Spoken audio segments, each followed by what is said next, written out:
السلام علیکم ورحمۃ اللہ وبرکاتہ۔ ہمارے ٹریولنگ والے اور المطاف والے تمام حجاج کرام، یہ شاید ہمارا اس بار کا آخری آفیشیل پیغام ہوگا، جس میں ہماری حج کے حوالے سے جتنی بھی نشستیں ہوئیں ان سب کا تقریباً خلاصہ اور بات چیت ہوگی۔ ساری باتیں ہو چکی ہیں، سب باتیں آپ سن چکے ہیں، ماشاءاللہ آپ لوگوں نے عمل کیا۔ حج کے پیچھے ایک مقصد ہوتا ہے، اور حج کا جو مقصد ہوتا ہے وہ ایک بہت واضح اور دو ٹوک ہے، اور وہ صاف ستھرا یہ ہے کہ جس طریقے سے ہم نے حج کے اندر تمام چیزیں حج کی تمام ارکان، حج کے تمام شرائط، احرام کی پابندیوں سے لے کے احرام اتارنے تک، قربانی رمی کرنے تک، تمام چیزیں الحمدللہ ہم نے سمجھی سیکھی۔ صلاۃ والسلام پیش کرنے کا طریقہ ہم نے سمجھا سیکھا اور سیکھ کر عمل کیا۔ بس یہی ہمیں پیغام آگے ہے کہ آگے کی زندگی میں ہم کام کر رہے ہیں، کاروبار کر رہے ہیں، اس کے اندر ہم حلال حرام کی فکر کریں، جائز اور ناجائز کی فکر کریں۔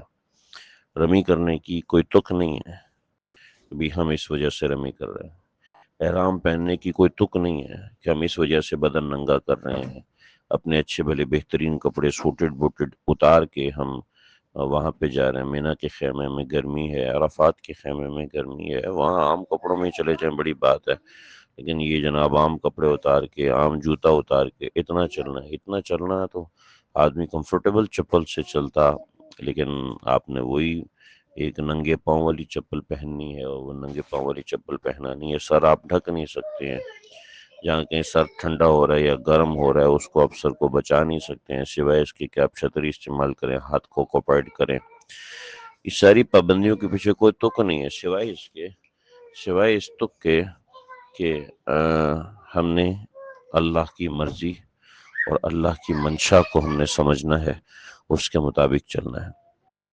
ماشاءاللہ ہمارے کئی لوگ یہاں سے واپس گئے، مجھے ان باکس کیا کہ جس طریقے سے ہم نے حج کی شرائط کے مطابق چلے ہیں، اس طریقے سے آگے میں یہ بزنس کرتا ہوں، میں پراپرٹی ڈیلنگ کا بزنس کرتا ہوں، میں وکیل ہوں، میں فلاں بزنس کرتا ہوں، میں اس کے مطابق چلوں گا۔ میرے والد کا انتقال ہوا ہے، میں ان کی وراثت کو شریعت کی شرائط کے مطابق کروں گا۔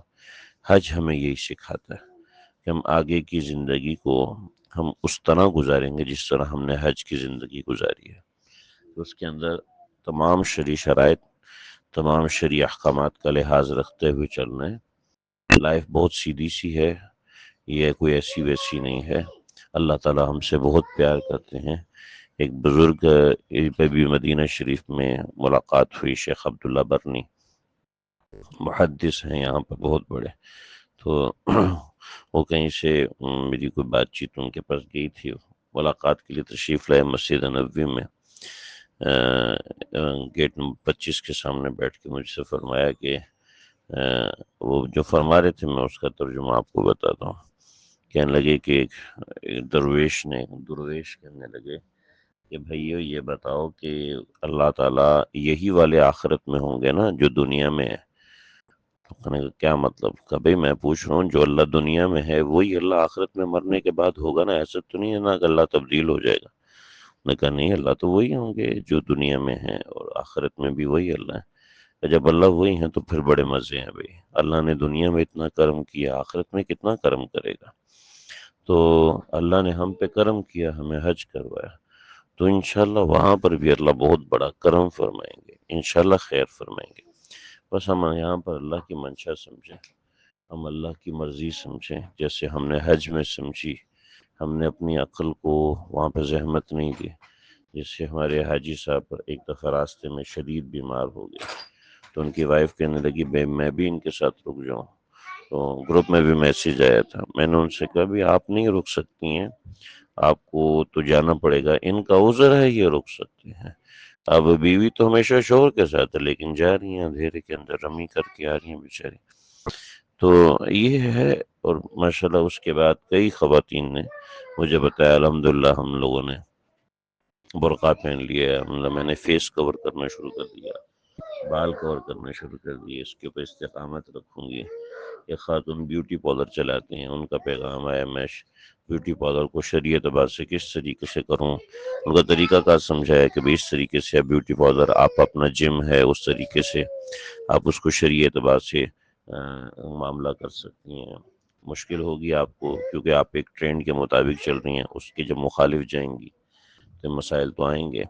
تو اس طریقے سے آپ اپنا کسی کو مینٹور بنائیے اور اس سے سمجھیے، جس طریقے سے ہم نے حج کو سمجھا، کیا کوئی مشکل ہوئی، کچھ سمجھنے سیکھنے میں کوئی مشکل، اسی طریقے سے آگے لائف کے اندر ہم کام کرتے ہیں، کاروبار کرتے ہیں، ایجوکیشن فیلڈ میں ہیں یا بزنس فیلڈ کے اندر ہیں یا پھر سروسنگ فیلڈ میں ہیں یا کسی بھی فیلڈ کے اندر ہم کام کر رہے ہیں، اس کے اندر طریقہ کار زندگی کا اللہ رب العزت کا کی منشا کیا ہے، رسول اللہ صلی اللہ علیہ وسلم کا طریقہ کیا ہے، اس کو سیکھیں۔ یہی حج کا پیغام ہے اور یہی حج کا مقصد ہے بنیادی، کہ ہم یہ سیکھیں۔